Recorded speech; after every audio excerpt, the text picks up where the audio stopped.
मेरे हृदय मंदिर के आराध्य, मेरे साहब, मेरे सत्य पुरुष बंदी छोर कबीर के पावन चरण कमलों में कोटि कोटि बंदगी करते हुए पूज्य संत समाज, साहब के नेमी प्रेमी सभी भक्तजनों को सप्रेम साहेब वंदन।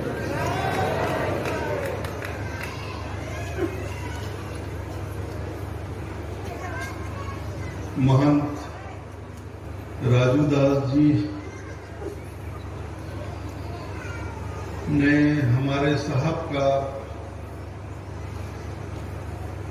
बहुत सुंदर एक चेतावनी भजन सुनाया। महंत परवतदास जी साहेब ने उस भजन पर अपने बहुत सुंदर विचार रखे। तत्पश्चात डॉक्टर महंत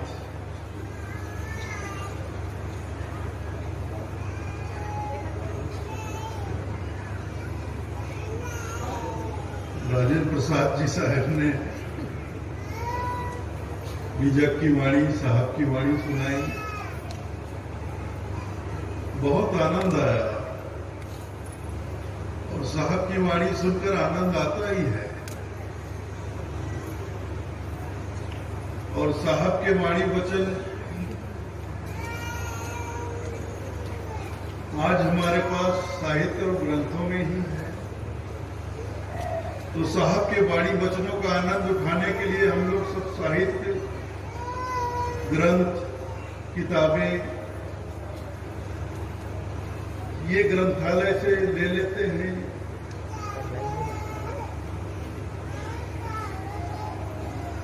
ग्रंथालय में जाकर प्राप्त कर लेते हैं, प्रचार केंद्र से प्राप्त कर लेते हैं।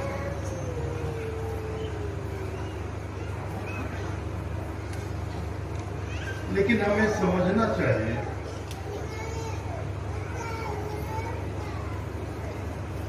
हमें समझना होगा,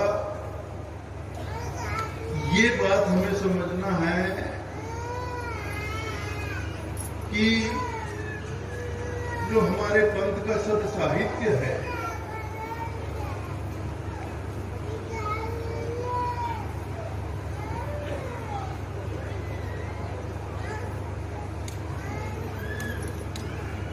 हमारे पंथ का जो सद साहित्य है, उन सद साहित्य में हमारे साहब के वाणी वचन है, हमारे सदगुरु के वाणी वचन है।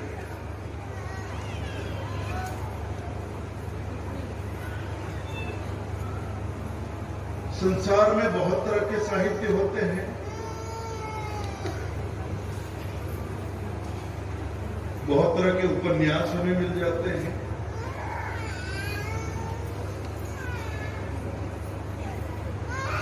कहानियों की किताबें मिल जाती हैं। उनको बाहर निकलने की जगह दे दीजिए। तो जिनका बालक रो रहा है, वो माता जी अपने बच्चे को लेकर बाहर निकल जाए, बाहर उधर खुले में ले जाकर चुप करा दें। उनको जगह दे दीजिए, उनको निकलने के लिए रास्ता दीजिए। आप माता जी इसके बच्चे को लेकर निकलिए। आप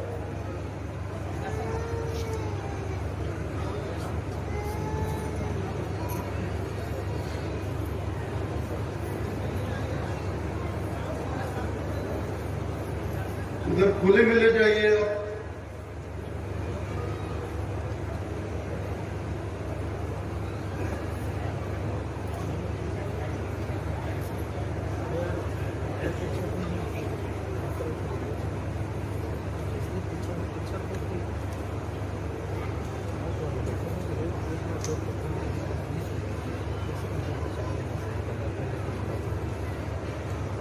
कल से जितने भी बच्चे वाली माताएं हैं ना, उनको पीछे बैठाइए।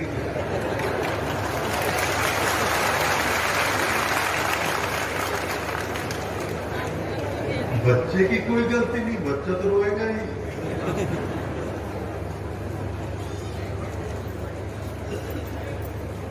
बच्चा तो रोता ही, बालक तो रोता ही है।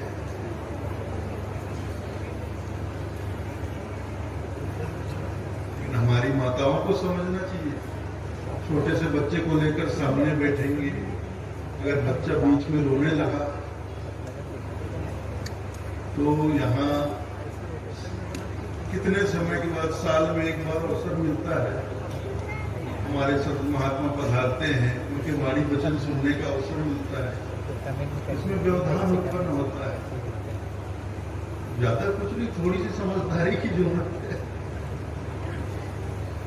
जो बिल्कुल छोटे बच्चे वाले जो माताएं हैं ना, वो थोड़ा बाजू में बैठे या पीछे बैठे, बच्चा रोए तो तुरंत बच्चे को लेकर खुली जगह में चले जाए तो बच्चा चुप हो जाएगा। यहाँ भीड़ देखकर ये सो, मतलब ये माइक चल रहा है, स्पीकर चल रहे हैं, उसकी आवाज में और डर के और जोर से रोता है और नई नई आवाजें सुनता है। कभी राजूदास की आवाज सुनता है, कभी पर्वतदास साहब की आवाज सुनता है, कभी राजेंद्र प्रसाद की साहब की आवाज सुनता है, कभी मेरी भयानक आवाज सुनता है। और जैसे ही मैंने बोलना शुरू किया तो और जोर से रोने लग गया।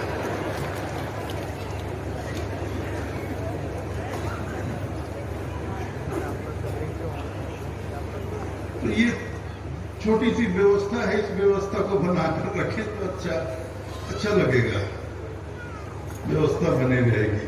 तो मैं कह रहा था, साहित्य बहुत प्रकार के मिलते हैं संसार में, लेकिन जो हमारे पंथ के साहित्य है, उन साहित्य में हमारे सत्य पुरुष, हमारे परमात्मा, हमारे साहब, हमारे सदगुरु के वाणी वचन है। इसलिए हमारे पंथ के सद साहित्य, जो भी ग्रंथ साहित्य हैं, उनको साधारण न समझे। उसमें हमारे सदगुरु की वाणी है, वो भी उससे बड़ा प्रसाद और कुछ नहीं है हमारे लिए।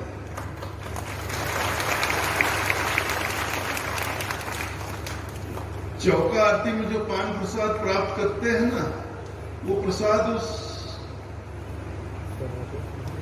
सदगुरु के वाणी रूपी प्रसाद के सामने कुछ भी नहीं है।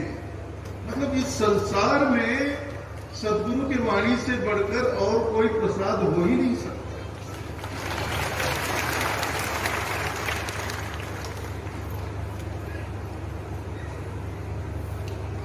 और प्रसाद बहुत पावन होता है, और जो सदगुरु से प्राप्त हो, जो हमारे साहब से प्राप्त हो और उनके मुखारबिंद से प्राप्त हो, तो वो तो और भी बहुत ज्यादा पावन हो जाता है। लेकिन हम उस प्रसाद को करते क्या है?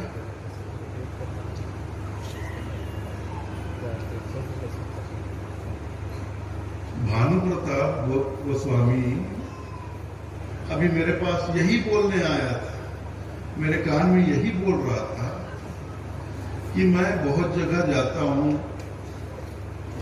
बहुत से लोगों के, कबीरपंथियों के घर में जाता हूं, उनके घर में देखता हूं हमारे पंथ के साहित्य कहीं इधर पड़ा है, कहीं उधर पड़ा है। मतलब कहीं भी रद्दी सद्दी, किसी कहीं भी कचरे में पड़ा है, गंदे में पड़ा है, धूल चढ़ा है।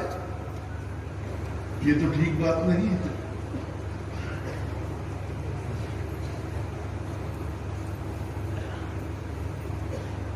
हमारे सिख भाई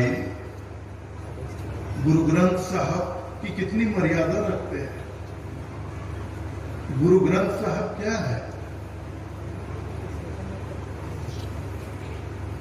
गुरु ग्रंथ साहब, उसमें गुरु नानक देव, सदगुरु कबीर साहब के साथ साथ 10 और भी संतों की वाणियों का संग्रह है। संतों के वाणियों का संग्रह है। गुरु ग्रंथ साहिब में केवल नानक देव की वाणी नहीं है, कुल 12 शब्दों की वाणियों का संग्रह है। और जानकर आपको बड़ी खुशी होगी कि सबसे अधिक वाणी सदगुरु कबीर साहब की है। सदगुरु नानक देव की वाणी से भी अधिक वाणी सदगुरु कबीर साहब की है, संग्रहित है उसमें। कितनी मर्यादा से उस गुरु ग्रंथ साहित्य को रखते हैं। और हम कबीरपंथी लोग अपने सदगुरु के वाणी वचनों से भरे हुए ग्रंथ को, साहित्य को कैसे रखते हैं? विचार करो, सोचो। आप सब यहां से लेकर जाते हो, घर में कैसे रखते हो? कहीं भी ऐसे फेंक दिए, मर्यादा से रखते भी नहीं। पढ़ते लेटे लेटे, कोई बैठे बैठे पढ़ रहा है, कोई लेटे लेटे पढ़ रहा है। पढ़ते पढ़ते नींद आने लग गई, बाजू टेबल ऐसे फेंक देते हैं। जैसे कोई फिल्मी मैगजीन हो, फिल्मी पत्रिका होती है, राजनीतिक पत्रिका होती है, इस तरह बस उससे ज्यादा हम उसकी कोई औकात नहीं समझते।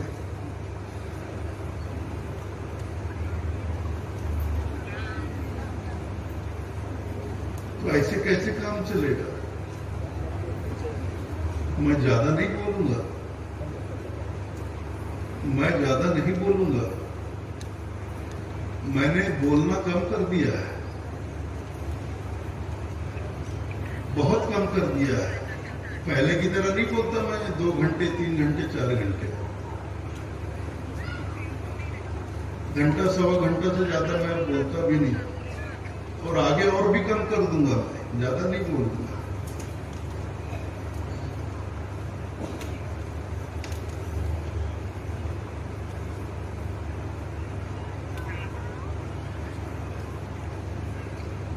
हम कबीरपंथी कितने मर्यादित हैं, इस हरकत से उजागर होता है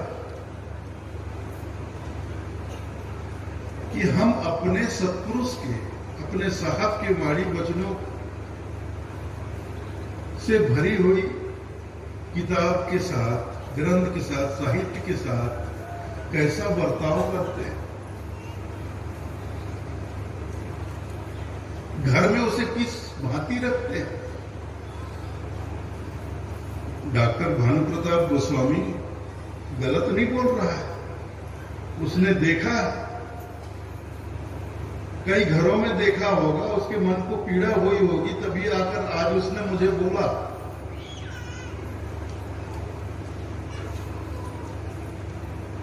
बहुत से कबीरपंथियों के घर में मैं देखता हूं, हमारे कबीरपंथ के साहित्य ऐसे ही पड़े रहते हैं, कहीं पर भी, जमीन पर, इधर उधर।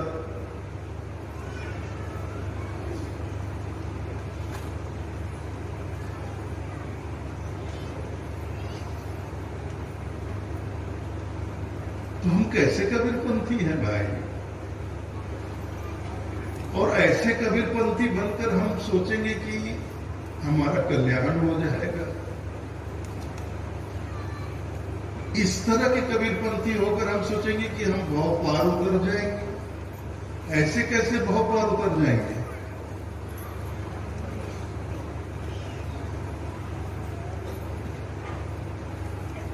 चलो कहीं नामदान दिया जा रहा है, नामदान ले लिया,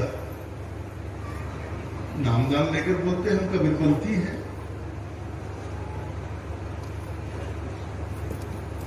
अब हम पार लग जाएंगे, पार उतर जाएंगे।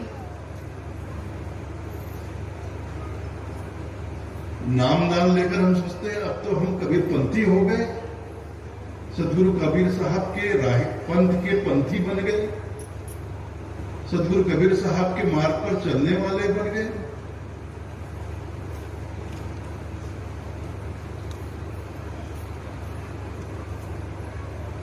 साहब के मार्ग पर चलना इतना आसान समझा है क्या आपने?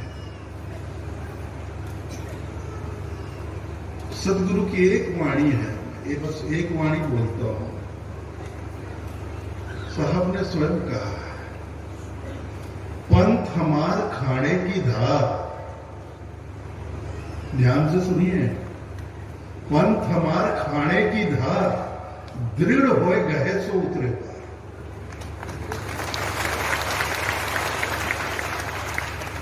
हमारे साहब, हमारे सदगुरु कहते हैं कि मेरा पंथ तलवार की धार के बराबर है। खाने की धार, तलवार की धार है मेरा पंथ। और तलवार की धार पे चलना इतना आसान नहीं होता, बच्चों का खेल नहीं होता है। इसलिए साहब कहते हैं दृढ़ होए गए सो उतरे पार। दृढ़ता से जो मेरे पंथ को नहीं अपनाएगा, गहना मतलब ग्रहण करना, अपनाना, पूर्ण दृढ़ता से जो मेरे पंथ को, मेरे मार्ग को नहीं अपनाएगा, वो नहीं उतरेगा। जो दृढ़ता से अपनाएगा, दृढ़ होए गए सो उतरे पार। दृढ़ होकर जो मेरे पंथ को अपनाएगा वही पार उतरेगा, बाकी सब यहीं रह जाएगा।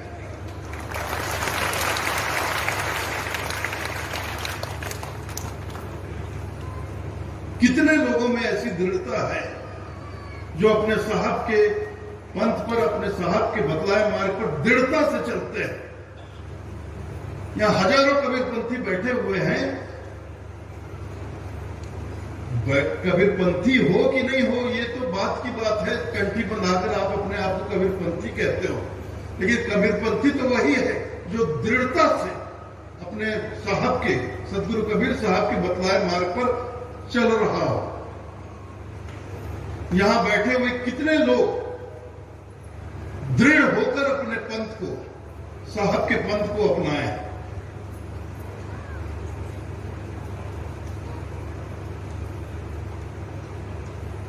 छोटी छोटी बातों पर रोने लगते हैं, शिकायतें करने लगते हैं।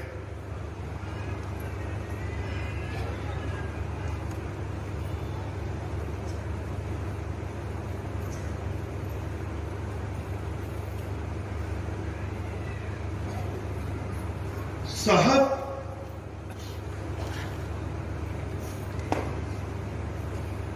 के पंथ में आकर साहब के वाणी वचनों को बोलना, दोहराना,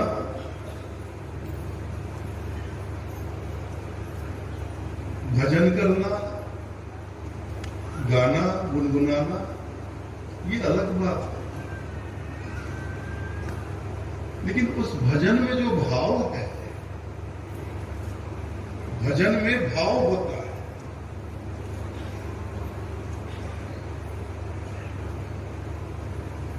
साहब के हर एक पद में, दोहे में, साखी में एक भाव होता है। उस भाव को अपनाना पड़ता है। अब राजू दास है, संगीत में रुचि है,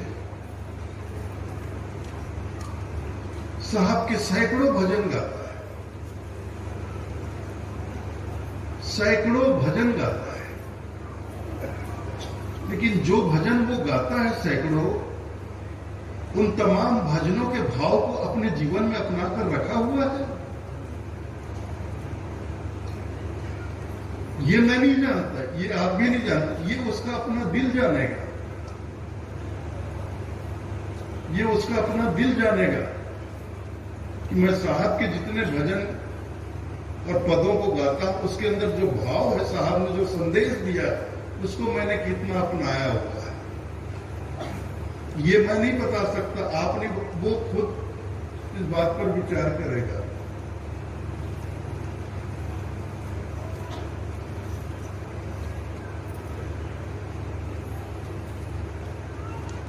सारे लोग ग्रंथ साहित्य ले जाकर साखी ग्रंथ ले गए, शब्दावली ले गए, अनुराग सागर ले गए, बीजक ले गए, बहुत तरह के साहित्य है हमारे कबीरपंथी ले गए।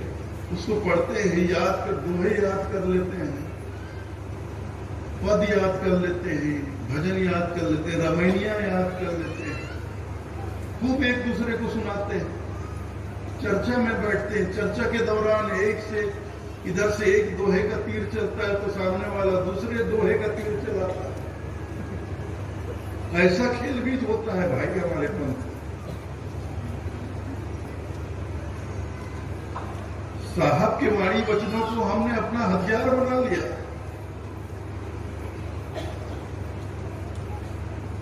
अरे उस हथियार का उपयोग खाल को मारने के लिए करिए, एक दूसरे को मारने के लिए मत करिए। लेकिन मैं ज्यादातर देखता हूं हमारे कविपंथी लोग जिनकी आपस में नहीं पड़ती, वो एक दूसरे पे साहब के वाणी वचनों का तीर चलाते रहते, छोड़ते रहते हैं,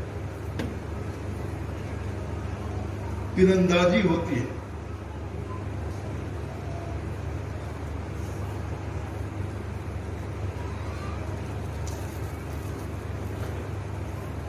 तो ये जो लोग साहब के इतने वाणी वचनों को रट कर बैठे हुए हैं,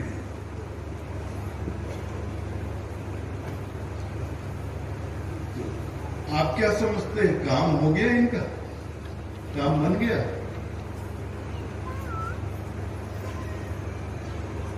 ये बिल्कुल वैसे ही लोग हैं।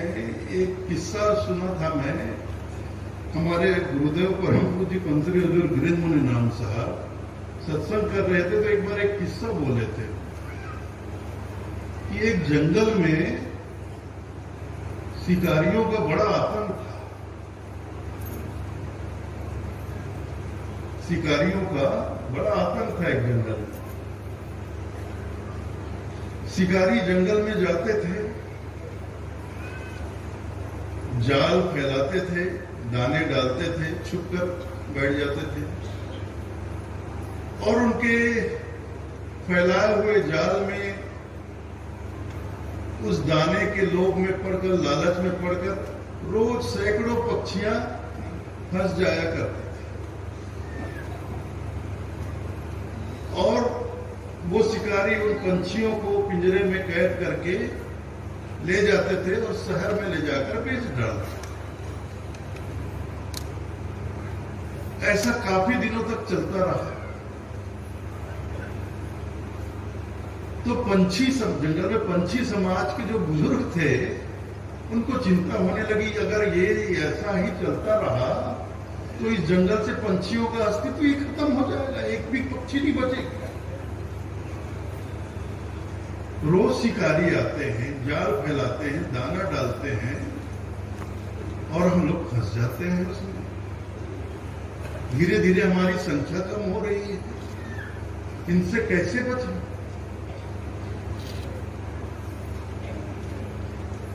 तो मीटिंग बुलाई गई, सभा बुलाई गई, तो पूरे जंगल के पंछियों की एक बैठक हुई। बैठक में इस समस्या को रखा गया कि कुछ समय से हमारे जंगल में शिकारियों का बड़ा आतंक हो चला है। रोज हमारी बिरादरी के सैकड़ों पक्षियों को पकड़कर वो ले जाते हैं, पता नहीं कहां ले जाकर क्या करते हैं उनका। ऐसे तो धीरे धीरे हम समाप्त हो जाएंगे, हमारा वजूद खत्म हो जाएगा। तो क्या करें, कैसे इनसे बचे? बहुत देर तक मंत्रणा चलती रही, विचारों का आदान प्रदान होता रहा, लेकिन कोई हल नहीं निकला कि शिकारियों से हम कैसे बचें। फिर अंत में एक बुजुर्ग सा पंछी था, उस पंछी ने कहा, भाई हम लोगों को तो कोई उपाय सूझ नहीं रहा, लेकिन हमारे जंगल में नदी किनारे एक सिद्ध महात्मा निवास करते हैं, उनकी कुटिया है।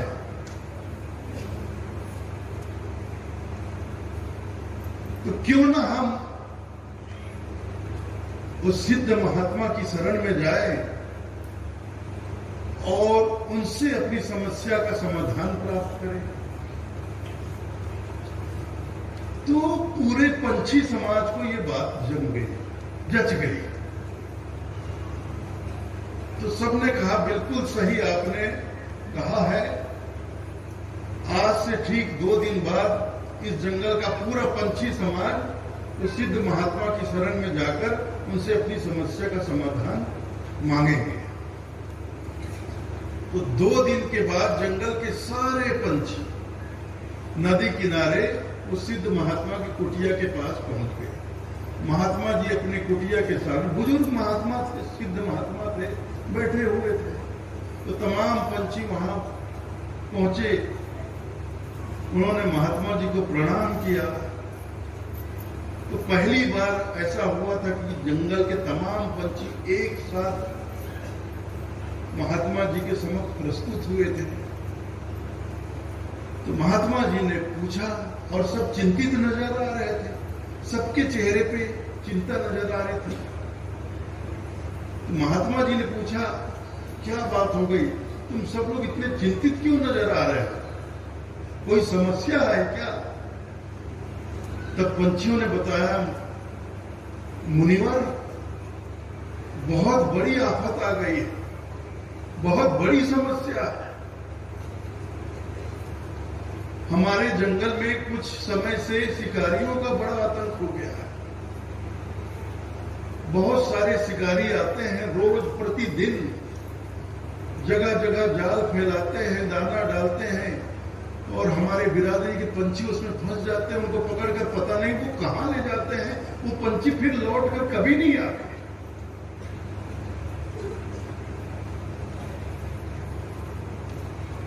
तो मुनिवर हमें इस समस्या का समाधान दे, हमें कोई ऐसा उपाय बताएं कि हम उन शिकारियों से बच जाएं। तो महात्मा जी ने इनकी समस्या सुनी, थोड़ा चिंतन मनन किया, सोच विचार किया, और सोच विचार करने के बाद बोले, देखो मुझे एक उपाय सूझ तो गया है, उपाय मैं तुम सबको बता भी दूंगा, लेकिन उपाय तुम्हें ही करना पड़ेगा। कर पाओगे तो इस समस्या से बच जाओगे। मेरा काम उपाय बताना है। तो तमाम पंछियों ने हाथ जोड़कर बोला, मुनिवर आप उपाय बताएं, आप जो भी उपाय बताएंगे हम उसका अक्षरशः पालन करेंगे। तो महात्मा जी ने कहा, सुनो मेरी बात ध्यानपूर्वक सुनो, और मेरी एक एक बात को, मेरे एक एक शब्द को कंठस्थ याद कर लो, स्मरण में रख लो। जी महात्मा जी, सबने कहा, पंछियों ने जी महात्मा। मैं तुम्हें एक मंत्र बता रहा हूं, एक युक्ति बता रहा हूं, एक उपाय बता रहा हूं। इस उपाय को, इस युक्ति को, इस मंत्र को अगर तुमने अपना लिया तो शिकारियों के जाल से तुम बच जाओगे। अब ध्यान से सुनो। तो सारे पंछी ध्यान से सुनो। तो महात्मा जी ने कहा, मैं एक एक शब्द बोलता हूं, तुम लोग भी मेरे साथ उसका उच्चारण करते चलो, उच्चारण करते चलो।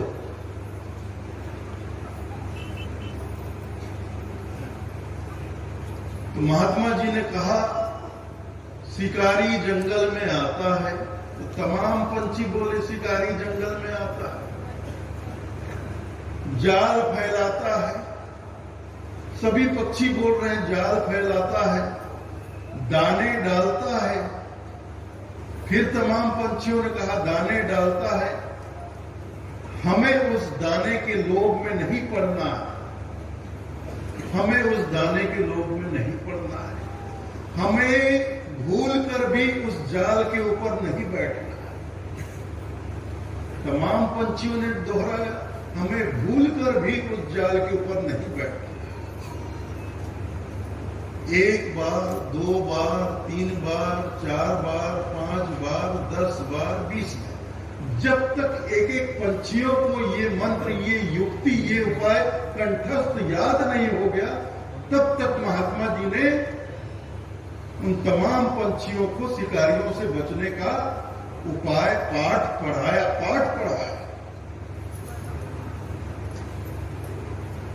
जब तमाम पंछी पाठ पढ़ लिए, सीख लिए, उनको कंठस्थ हो गया, तब महात्मा जी ने कहा कि मेरा पाठ पूरा हुआ, अब जाओ और निर्भय होकर, निर्भीक होकर जंगल में विचरण करो।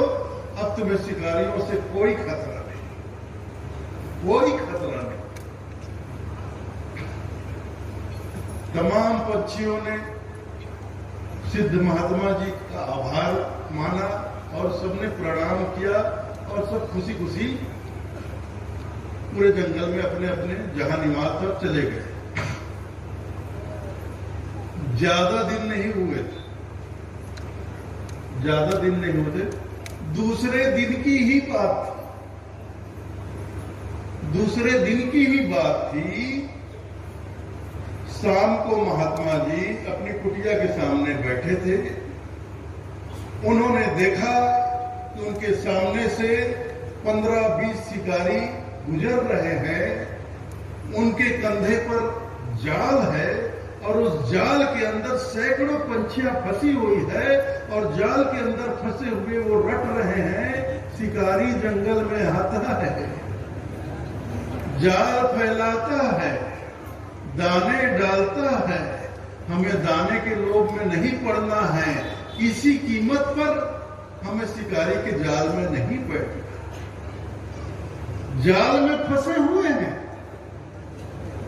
और जाल में फंसे हुए वो महात्मा जी के पाठ को पढ़ रहे, दोहरा रहे, भजन की तरह गा रहे हैं।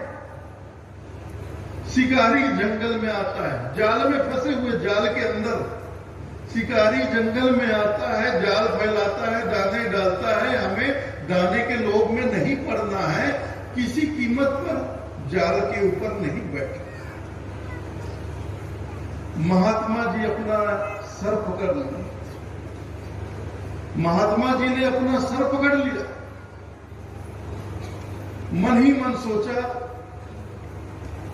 ऐसे अविवेकी, ऐसे मूर्खों को उपदेश देने का भी कोई लाभ नहीं।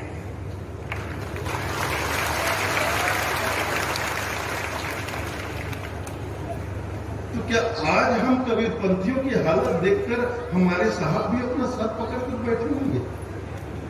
नहीं बैठे होंगे क्या? नहीं बैठे होंगे।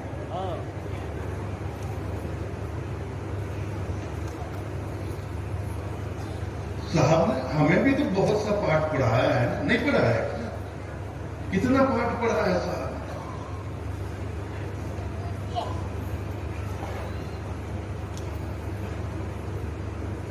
माया महा ठगनी हम जानी, त्रिगुण फांस लिए कर डोले बोले मधुरी वाणी। माया महा ठगनी हम,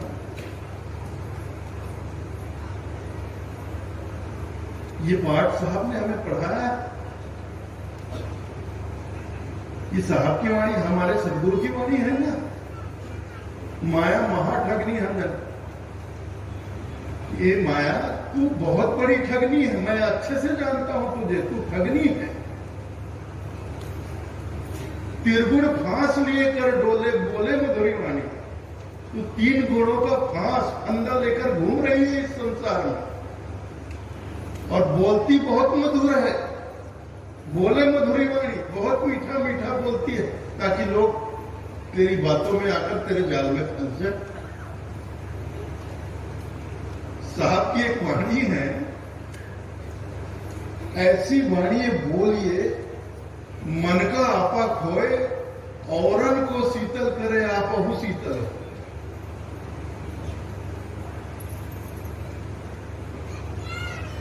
ऐसी वाणी बोली, मतलब मीठा बोलिए। लेकिन मैं आपको बताऊं, इस संसार में सबसे मीठा ठग बोलता है। जो ठग होता है उससे मीठा और कोई दूसरा बोलता ही नहीं है। ठग देखा है आपने? आप लोगों ने ठग देखा है कि नहीं देखा है? क्यों? आप लोगों ने कोई भी नेता नहीं देखा है? अरे गजब करते हो यार, इनसे बड़ा कोई ठग है क्या हमारे देश में? हमारे भारत देश में ये नेता नाम का जो प्राणी है उससे बड़ा कोई ठग हो? हर 5 साल में आके ठग्गू बना जाते हैं। ठग मतलब नेता, नेता मतलब ठग। ये पर्यायवाची शब्द है भाई, समझो इस बात को आप।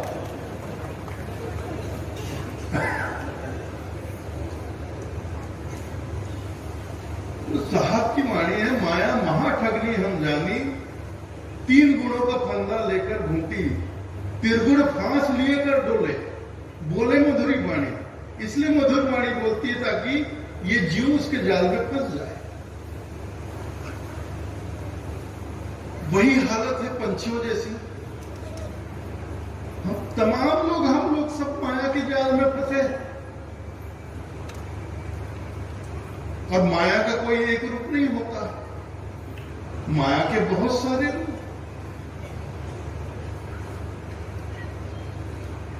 साहब ने बहुत से माया के रूपों का वर्णन किया है। संतो भाई माया तजी न जाए, काम तजे तो क्रोध न छूटे, क्रोध तजे तो लोभा, लोभ तजे तो आशा मांडे, मान बड़ाई शोभा।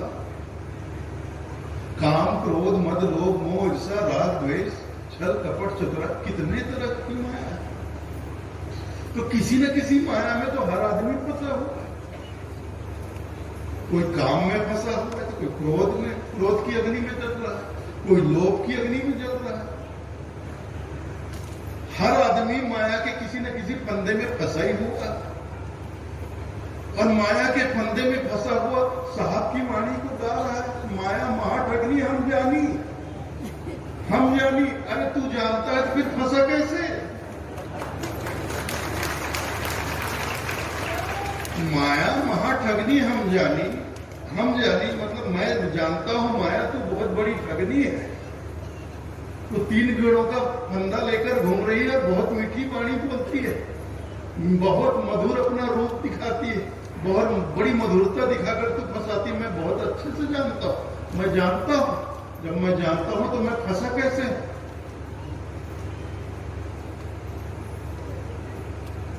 तो माया के जाल में हम तमाम कबीरपंथी फंसे हुए हैं और गा रहे हैं माया महाठगनी हम जाने। तो हमारे साहब सिर पकड़ कर नहीं बैठे होंगे।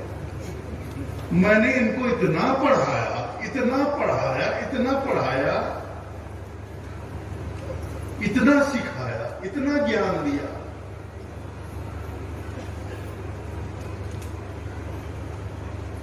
उसके बाद भी ये माया के जाल में फंसे हुए हैं और फंसे हुए गा रहे हैं कि माया मां।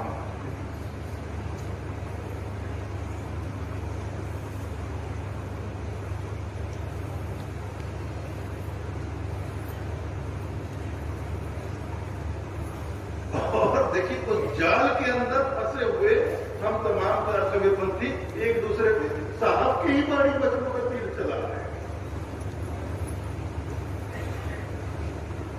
ऐसे ऐसे हमारे पंथ में शास्त्रार्थ करने वाले लोग भी हैं भाई, आध्यात्मिक ज्ञान चर्चा करने वाले लोग भी हैं भाई। फंसे हुए हैं जाल के अंदर, माया के जाल के अंदर, और तमाम शास्त्रार्थ करने वाले तो जाल के अंदर फंसे हुए एक दूसरे से शास्त्रार्थ कर रहे हैं। साहब की वाणी वचनों का तीर एक दूसरे पे चला रहे हैं। इससे गजब माया क्या हो? इससे बड़ी विडंबना क्या हो सकती?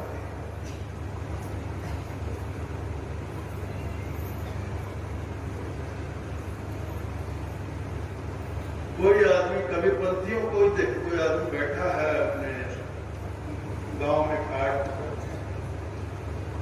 तंबाकू मल रहा है, कोई बीड़ी पी रहा है, कोई उठता चिलम चढ़ा रहा है, कोई भांग घोट के पी रहा है, बैठे हैं और साहब की वाणी सुना रहे एक दूसरे को। भांग, तंबाकू, चूदरा, आपू और शराब, गिलास है, किसी के हाथ में भांग का गिलास है, किसी के हाथ में शराब दारू का गिलास है,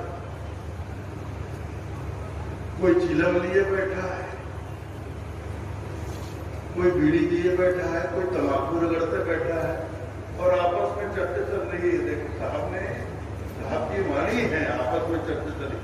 भांग तंबाकू छूतला आपको और शराब कौन करेगा बंदगी, ये तो है खराब।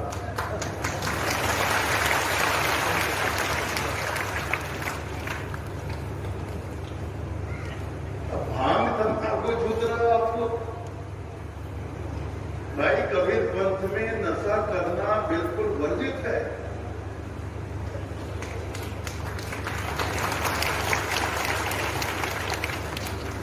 किसी भी प्रकार का नशा नहीं,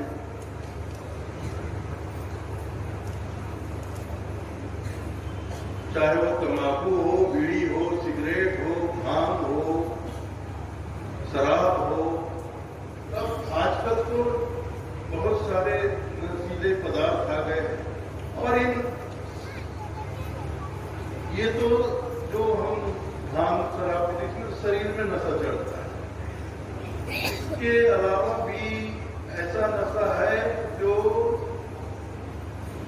हमारे अहंकार पर चढ़ता है,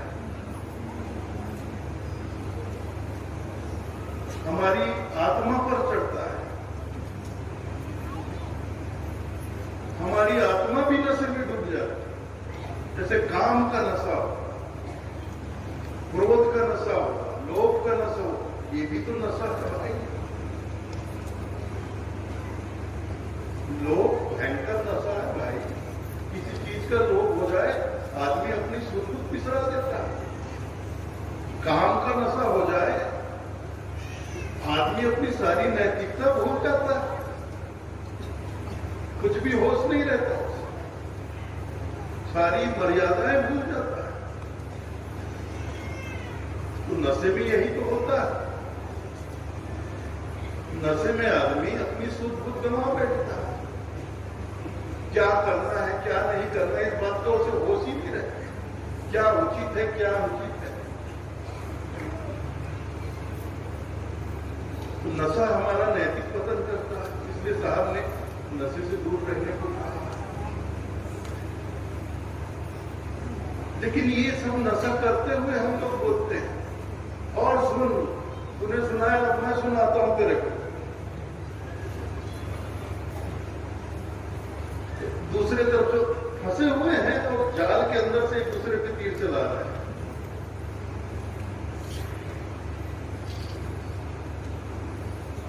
तो वो जो तंबाकू रगड़ रहा था वो उसको बोलता है गांजा पीने वाले को, बीड़ी पीने वाले को, और खुद तंबाकू रगड़ रहा है।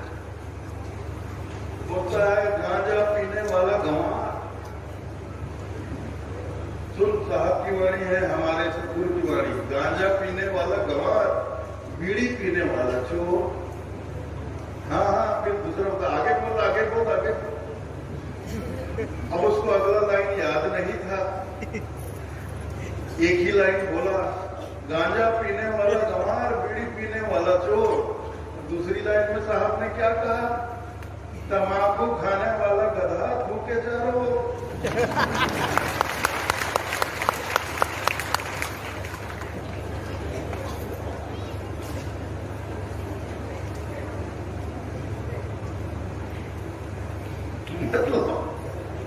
आप समझ लो, समझदार को सारा काफी होता है। मतलब हम सब तो वही हाल है भैया, हम सब फंसे हुए हैं, हमारे साहब सिर को लेकर बैठे हैं। और आज से नहीं 600 बरस से 120 बरस साहब इस धरातल पर रहे, धराधाम पर रहे। और हम मानव समाज को 120 बरस उन्होंने पाठ पढ़ाया। हमने अपनी जितनी समस्याएं साहब के समक्ष रखी कि साहब हमारे जीवन में, हमारे मानव समाज में ऐसी ऐसी समस्याएं हैं, हम लोग इन समस्या समस्याओं से बहुत पीड़ित हैं, ग्रसित हैं। कृपया हमें इन समस्याओं का समाधान दो, इन समस्याओं को दूर करने का कोई उपाय बताओ, युक्ति बताओ, कोई मंत्र बताओ। और हमारे अनुनय, विनय, हमारे निवेदन पर हमारे साहब ने मानव समाज को तमाम समाधान, कई तरह के मंत्र, उपाय, युक्तियां सुझाई। अब वो सब हमारे पास है। कहां है? भाई ग्रंथ साहित्य में है, ग्रंथ साहित्य में है। इसको हम पढ़ते रहते हैं, तो सुनते हैं। जैसे अभी सभा लगी है, इस सभा के भजन कीर्तन तो साहब की वाणी गाए जाते हैं, तो आप सुनते हो। हमारे संत महात्मा जब सत्संग करते हैं तो बीच बीच में साहब की वाणी बोलते हैं, आप सुनते हो। तो हर साहब की वाणी में एक संदेश, एक भाव होता है, एक संदेश छुपा होता है। हमारे जीवन में जितने भी दुख हैं, जितनी समस्याएं हैं, उन तमाम दुखों को, समस्याओं को दूर करने की तमाम युक्तियां सतगुरु कबीर साहब के वाणी वचनों में, जो उन्होंने बड़ी कृपा करके हमें प्रदान की। पर्वतदास साहब ने कहा ना, साहब ने बहुत बड़ी कृपा करके हमें ये सारे मंत्र प्रदान किए, वरना हम लोग इस योग्य नहीं है, वास्तव में नहीं। आज जो मैं पंथ की दशा देखता हूं ना, बहुत दुख होता है। मुझे खुद पर भी कभी कभी दुख होता है।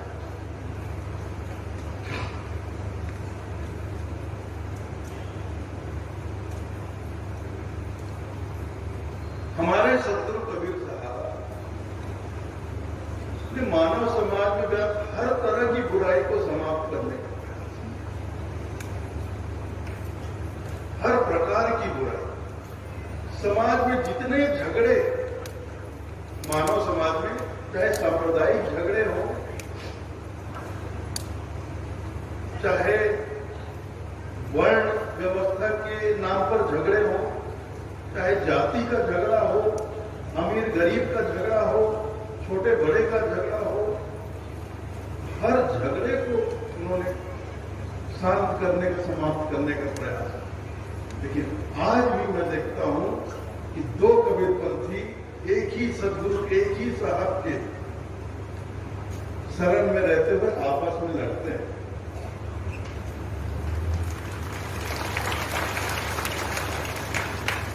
तो जब दो कबीरपंथी आपस में लड़ते हैं तो साहब के हृदय को कितनी पीड़ा होती होगी। एक साधारण सी बात मैं बोलता हूं, किसी व्यक्ति के दो बेटे, दो सगे भाई आपस में लड़ेंगे तो उस पिता के हृदय को कितना दुख हो, या उसकी माता पिता को, उनके अपने बच्चे आपस में लड़े तो माता पिता के हृदय को कितना दुख हो, कितना दुख होता है कि नहीं होता है? बिल्कुल होता है साहब। तो वो भी तो हमारे परम पिता है ना, वो तो हमारे परम पिता है, हम सब उनकी संतान हैं। और हम जब आपस में लड़ते होंगे तो उनको कितनी पीड़ा होती होगी।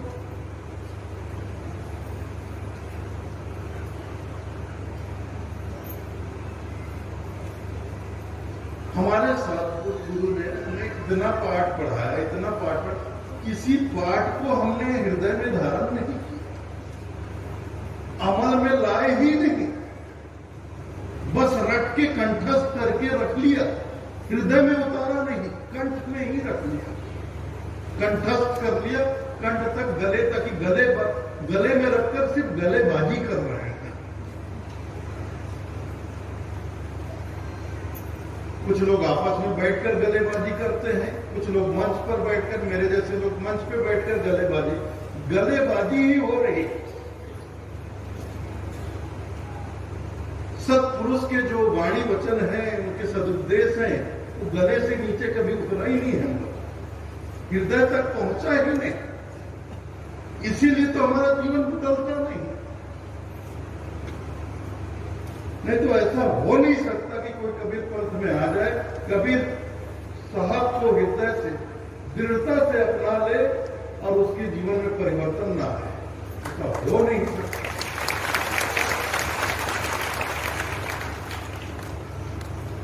जैसे सूरज उगे, सूर्योदय हो और हम कहें सूर्योदय हो गया लेकिन प्रकाश नहीं, ये असंभव, ऐसा हो ही नहीं सकता कि सूर्योदय हो और धरती पर अंधेरा छाया रहे, प्रकाश ना आए। ऐसा हो ही नहीं सकता कि आप दृढ़ता से साहब के पंथ को अपनाओ और आपका जीवन ना बदले, आपके दुख दर्द दूर ना हो नहीं सकता। लेकिन आपके जीवन में आज कभी अपने आप को कबीरपंथी कहने के बाद, कबीरपंथ में नामदान लेने के बाद, दीक्षा लेने के बाद आप रो रहे हो, आपके जीवन में शिकायत है,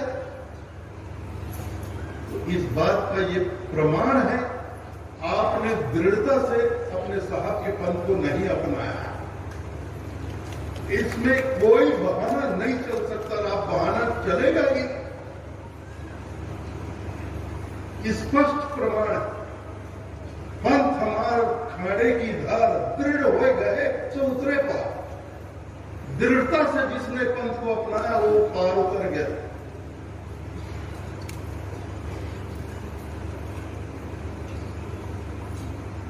इस माया नगरी से, इस काल की नगरी से वो पार उतर गया, सतलोक पहुंच गया, अपने लोक पहुंच गया, निष्ठोर पहुंच गया।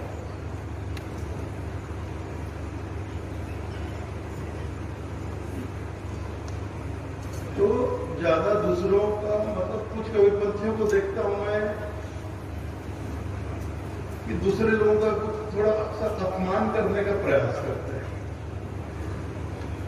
ये बिल्कुल सही नहीं है। कबीरा गर्व न कीजिए, कबीरा गर्व न कीजिए, रंग न हंसिए कोई, अजबू न हो समुद्र में ना जाने क्या हो। गर्व किसी बात का नहीं होना चाहिए। कुछ कबीरपंथी लोग दूसरों का मजाक उड़ाते हैं, अपमानित करते हैं, ऐसा बिल्कुल मत करिए। साहब ने कहा है, बुरा जो देखन में चला बुरा न मिलिया कोई, जो दिन खोजा अपना मुझसे बुरा न करे। दूसरों की बुराइयों पे नजर मत डालो। देखना है तो पहले खुद को देखो। सबसे पहले आत्मनिरीक्षण करो, परीक्षण करो, फिर समीक्षा भी कर डालो कि मेरे अंदर कितनी बुराई है।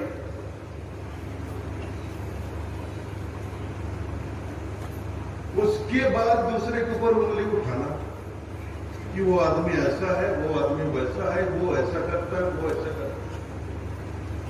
ये सब करने से पहले अपने अंदर झांक लो कि मेरे अंदर क्या है। झांकोगे तो पता चलेगा, हो सकता है उससे कहीं ज्यादा बुराई तुम्हारे अंदर हो, हमारे अंदर हो।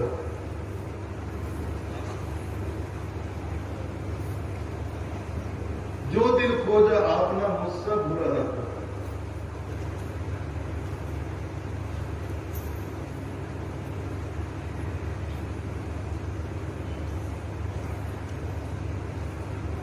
कबीर पंथ, देखिए कबीरपंथी हो जाना, कंठी धारण कर लेना, लाकेट साहब का फोटो लाकेट पहन लेना और कंठी निकाल के मोटी कंठी कटकाकर चोवा चंदन लगाकर, तो हम तो कबीरपंथी हैं भाई, हम कबीरपंथी हैं, हम शुद्ध शाकाहारी हैं,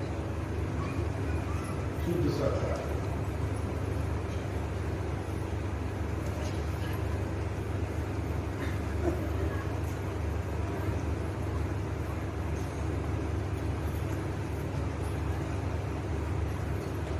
बोलने में क्या है, कोई भी बोल देता है। लेकिन मैं आज देखता हूं अच्छे अच्छे पुराने कबीरपंथियों के बच्चे आज खा रहे हैं, पी रहे हैं।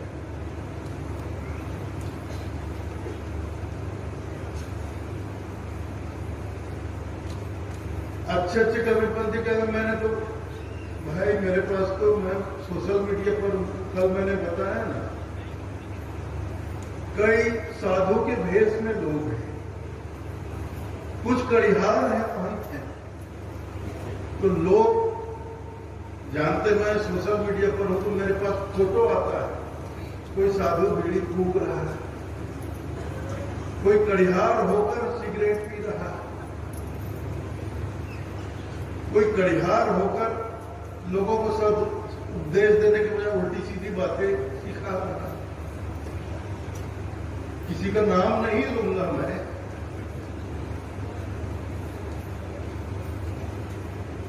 क्यों किसी का नाम लेना? इसलिए नाम नहीं लेना क्योंकि अपने अपने हमाम में सभी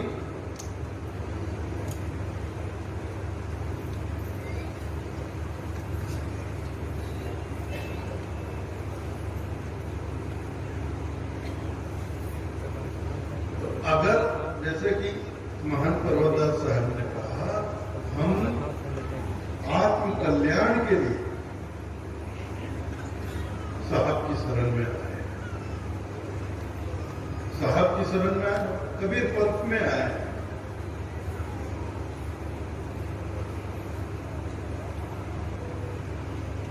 तो पंथ को हम जब तक दृढ़ता से नहीं धारण करेंगे, अपनाएंगे, हम पार नहीं उतर सकते।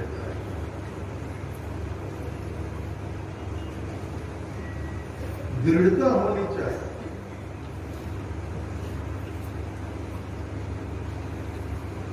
साहब ने जो हमें निर्देश दे दिया उसका चाहे हमारा सर कलम हो जाए लेकिन हमें उसका पालन करना है, ऐसी दृढ़ता। इसीलिए तो कहा गया है ना, संध्या पाठ की शुरुआत कैसे होती है? लगन कठिन मेरे भाई, गुरु से लगन कठिन मेरे। उसमें कितने दृष्टांत दिए गए हैं, आप सब लोग जानते हो, आप सब संध्या पाठ करते हो।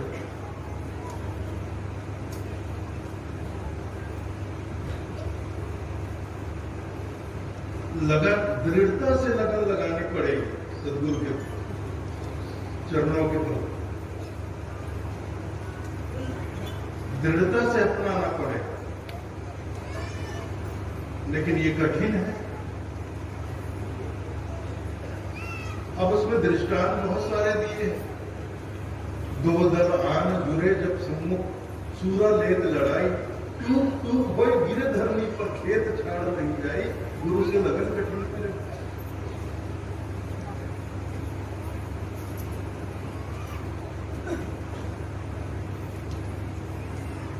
स्वाति बूंद को रटत पिपीहा, पिया पिया रटलाई, प्यासे प्राण जाए क्यों ना जू, और नीर नहीं।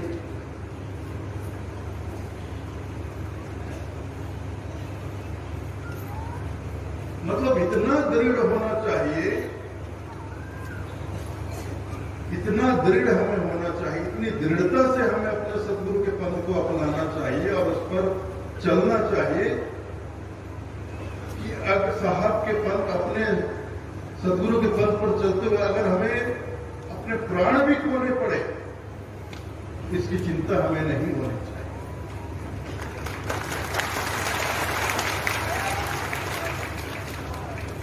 लेकिन आप लोग बहुत कमजोर हैं, बहुत कमजोर हैं।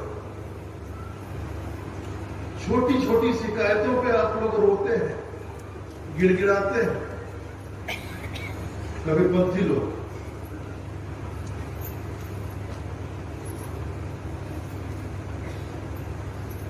कुछ कबीरपंथी लोग सामाजिक व्यवस्था के नाम से रोते चिल्लाते रहते हैं, आंसू बहाते रहते हैं कि हमारे समाज में जो कबीरपंथी नहीं है वो लोग हमारे ऊपर इतना अत्याचार करते हैं, ऐसा करते हैं, हमारा बहिष्कार कर देते हैं, ये करते हैं। करने तो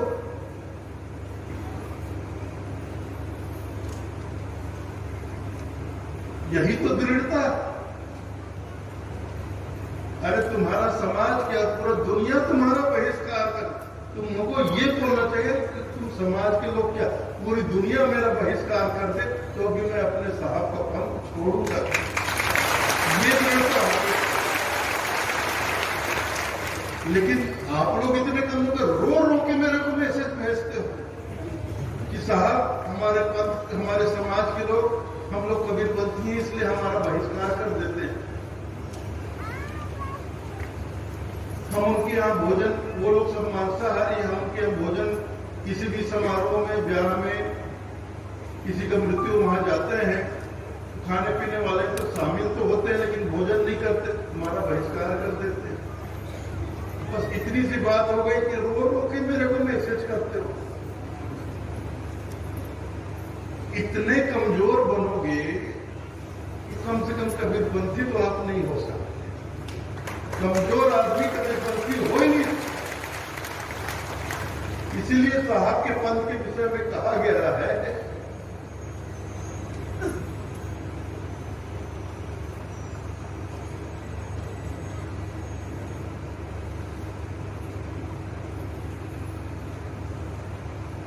क्या कहा गया है?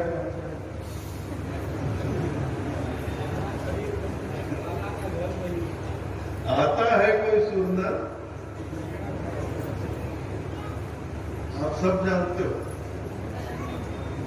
आना कबीर पंथ में, ये खाला का घर नहीं, खाला कहते मौसी को, मौसी का घर समझ के मत चले आना। कबीर पंथ तो हमारी मौसी का घर है। उस घर में जाकर हम मौसी के घर में कुछ भी उत्पाद कर लेंगे, कैसे भी रह लेंगे, कुछ भी कर लेंगे। आना कबीर पंथ में खाला का घर नहीं, आता है कोई सुर नर जिसे दुनिया का डरना। सूर नर मतलब, सूर मतलब वीर, बहादुर।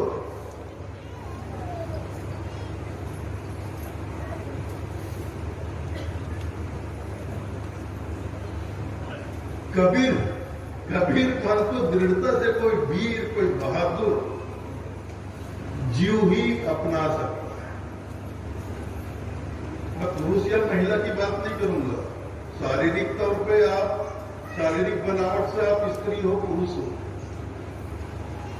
तो इस शरीर का तो, शरीर तो मिट्टी का है, वो यही जन्मा है, यही खप जाएगा, शरीर पार नहीं उतरेगा।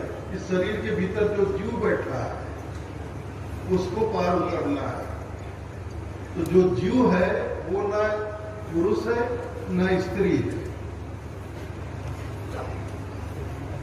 उस जीव को पार उतरना है तो उस जीव, जो हमारे अंदर जीव बैठा है, उसको दृढ़ता से साहब के पंथ को अपनाना होगा और पूरी निर्भीकता के साथ, पूरी वीरता के साथ, तब वो पार उतरेगा इस भवसागर से निकलकर अपने लोग को करें।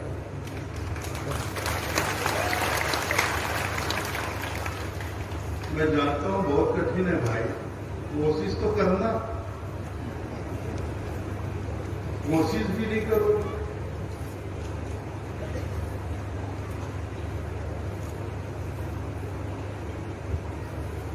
कोशिश भी नहीं करो, ये तो गलत बात है। कोशिश पूरी होनी चाहिए, अपने तरफ से प्रयास पूरा होना चाहिए कि हम दृढ़ता से साहब के बदलाए मार्ग पर चलेंगे, पंथ पर चलेंगे। तो जो अंतिम श्वास तक दृढ़ता पूर्वक साहब के पंथ पर, साहब के पथ पर, साहब के मार्ग पर चलता रहेगा, वो तो उतर ही जाएगा। और जो कहीं पर भी कमजोर पड़ेगा वो नीचे गिर जाएगा, वो यहीं रह जाएगा भरोसा। जो तलवार के धार पर चलना कभी भी सरल नहीं होता, आसान नहीं होता। इसलिए कबीर पंथ को बच्चों का खेल मत बनाइए।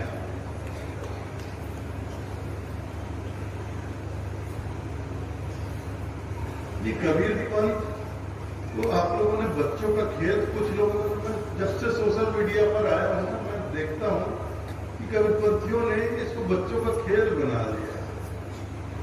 चल दोहा दोहा खेलते हैं, चल साखी साखी खेलते हैं।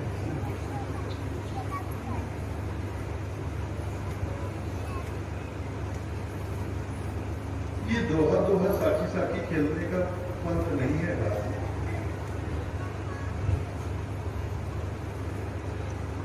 कबीरपंथ तलवार की धार है और इसमें बहुत दृढ़ता से, बहुत बहादुरी से हमें चलना है और पार उतरना है।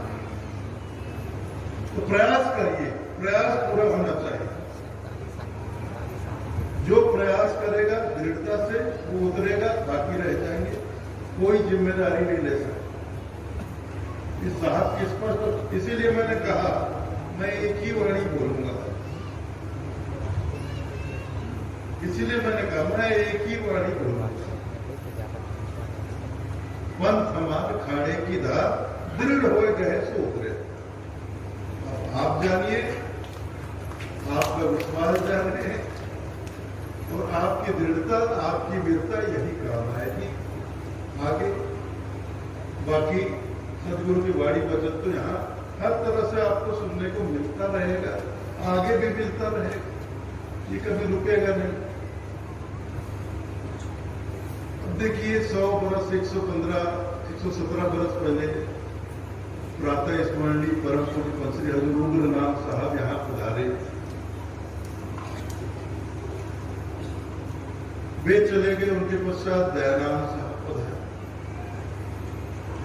उनके पश्चात पंच श्री हजूर वीरेंद्रनाथ साहब रहे।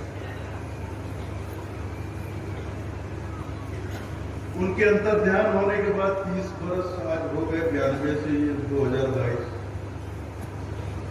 चल रहा है, वैसा ही चल रहा है, चलता रहेगा।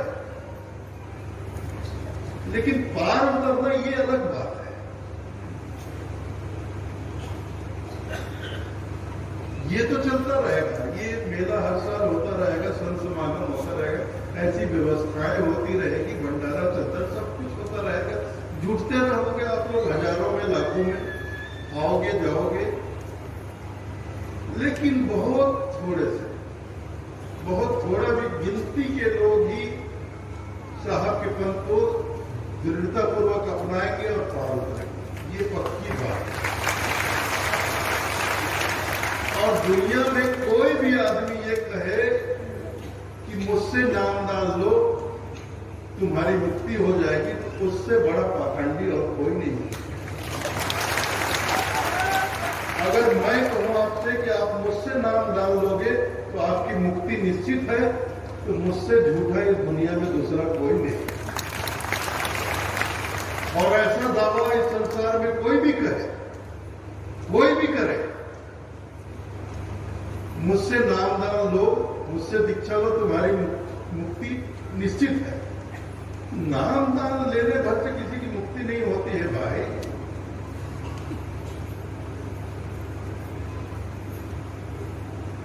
पंथ को बहुत दृढ़ता से अपनाना, ग्रहण करना पड़ता है, उस पर चलना पड़ता है तलवार की धार की तरह।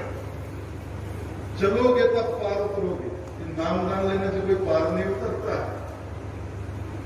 ये सब झूठे लोग हैं, भरमाने वाले लोग हैं। अगर मैं ऐसा बोलूं, किसी दिन भी बोलूं, उस दिन से मेरा, आप लोग मेरा बहिष्कार कर देते। ये झूठ बोल रहा है, संकोच मत करना, सीधे बोले ये आदमी झूठ बोल रहा है। किसी नाम दान लेने से कोई किसी की मुक्ति कैसे हो? ठीक है, नाम दान में आपको नाम मिल गया, तो नाम मिल जाने से आपकी मुक्ति हो जाएगी। जैसे कोई आप अस्वस्थ होते हो, बीमार होते हो, और यहां बहुत से डॉक्टर हैं, वो डॉक्टर है मैं दवा दूंगा, मेरी दवा से तुम निश्चित स्वस्थ हो जाओगे। तो उस डॉक्टर से सिर्फ दवा ले लोगे, तो दवा भर लेने से आप स्वस्थ हो जाओगे क्या? बहुत से ऐसे डॉक्टर होते हैं जो अपना प्रचार करते हैं कि मुझसे दवा लोगे तो आप निश्चित स्वस्थ हो जाओगे। तो उसकी बातों में आकर आप जाकर उससे दवा ले लेते हो। सिर्फ दवा ले लेने भर से आप स्वस्थ हो सकते हो? नहीं। वो जो दवा दी गई है उसको नियम से पूरे परहेज के साथ जब तक सेवन नहीं करोगे, उसको ग्रहण नहीं करोगे, अपने शरीर के अंदर नहीं डालोगे, कैसे स्वस्थ होगे? तो नामदान ठीक है, नामदान कहीं से भी आपने ले लिया, नामदान लेकर बैठे हो, लेकिन उसका सुमरण नहीं किया और दृढ़ होकर सुमरण नहीं किया, कैसे पार उतरोगे? ये संभव ही नहीं है। इसलिए इधर उधर की बातों में कभी पड़ो मत आप। ये जीवन बार बार नहीं मिलता है, मानव जीवन, और ये मानव जीवन है कितना बड़ा, और आधी से ज्यादा जिंदगी तो बहुत से लोग गुजर भी गई है। कुछ लोग तो अंतिम चरण में भी पड़े हुए और अभी तक भटक रहे हैं। तो ज्यादा समय नहीं है कि जीवन में, मानव जीवन बहुत लंबा नहीं होता है। आप यहाँ 200-400 साल के लिए नहीं आए। आज के इस माहौल में, दूषित माहौल में, मनुष्य की औसत आयु कितनी रह गई है? 65-70 साल, उससे ज्यादा आदमी नहीं जीता है। कोई बहुत तंदुरुस्त हो, नियम परहेज से जिए तो 80-90 साल तक जी जाता। पुराने लोग जीते थे 100 वर्ष, लेकिन अब नहीं, ज्यादा समय नहीं है हमारे पास। तो अभी भी जो समय हमारे पास शेष है, थोड़ा सा भी जो समय बचा है, तो जरूरत है कि हम नींद से जागे, अपने विवेक को जगाए, सद्गुरु के पंथ को पहचाने और अपने पंथ को दृढ़ता से धारण करें, अपना कल्याण करें भाई। ये बात देखिए, मुझे भी 1992 से, मैं जब हमारे गुरुदेव लोग पास हो गए, तब से मैं 1992 से देखिए 2022 30 बरस हो गए, मैं भी थक चुका हूं बोलते हुए। मैं आज ही अपने साथियों, जब मैं बैठा था अपने कमरे में बैठा था, आज ही अब इच्छा नहीं होती। बोले चलना है, सभा में चलना है, लोग इंतजार कर रहे हैं आपका सत्संग सुनने के लिए, प्रवचन सुनने के लिए। पता नहीं क्यों मेरे दिल से ये बात मुझे आज अब इच्छा नहीं हो, थक चुका है। कितना बोलूं, वही बात अलग अलग ढंग से,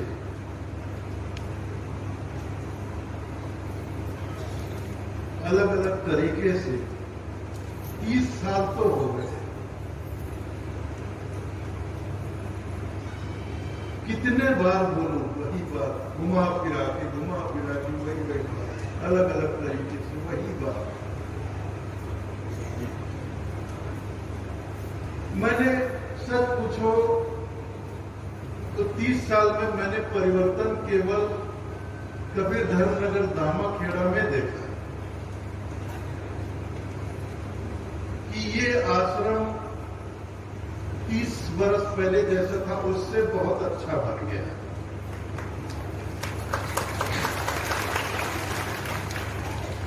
तीस बरस पहले यहाँ इतनी सुविधा नहीं थी, अब तमाम सुविधाएं उपलब्ध हो।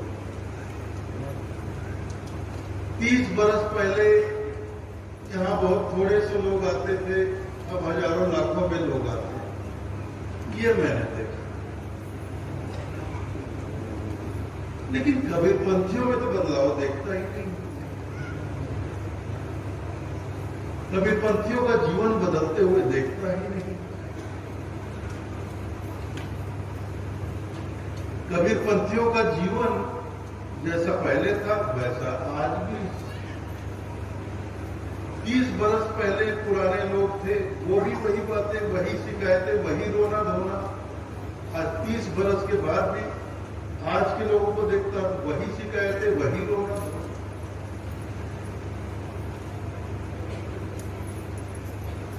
मतलब हम लोग सिर्फ कंठीधारी कबीरपंथी है। हमने दृढ़ता से कंठी को जरूर धारण कर लिया,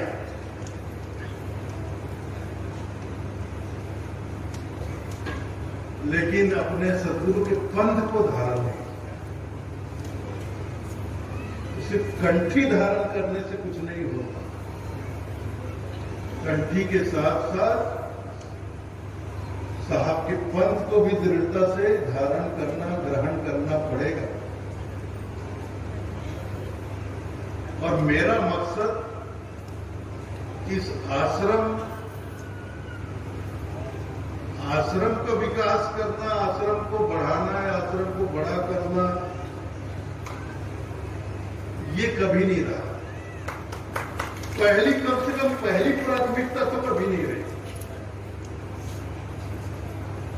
कम से कम पहली प्राथमिकता कभी नहीं रही। मेरा मकसद है कबीरपंथियों में बदलाव।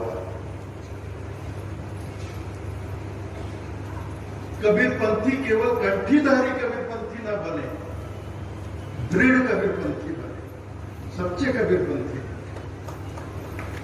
पूरी ईमानदारी से और पूरी दृढ़ता से अपने साहब के पंथ को ग्रहण करें। ये मेरी पहली प्राथमिकता है, ये मैं चाहता हूं।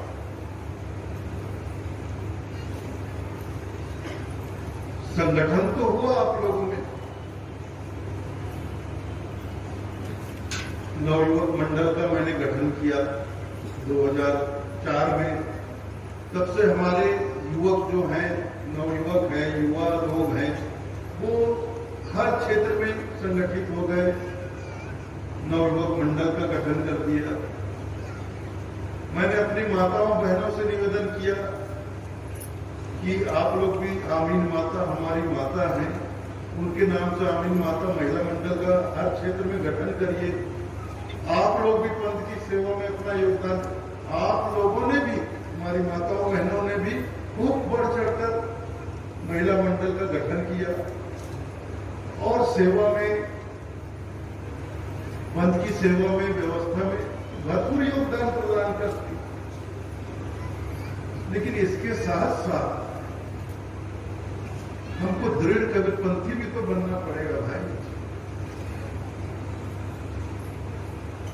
तो बस इससे ज्यादा मैं कुछ और नहीं बोलूंगा। आप लोगों ने मेरी बातें बहुत ध्यानपूर्वक सुनी, इसके लिए मैं हृदय से आभारी हूं। इतना ही कहकर आज्ञा चाहूंगा। कल पुनः इसी समय पर रात्रिकालीन सभा में फिर थोड़ी सी कुछ बातें करूंगा। तब तक के लिए आज्ञा चाहता हूं। साहेब।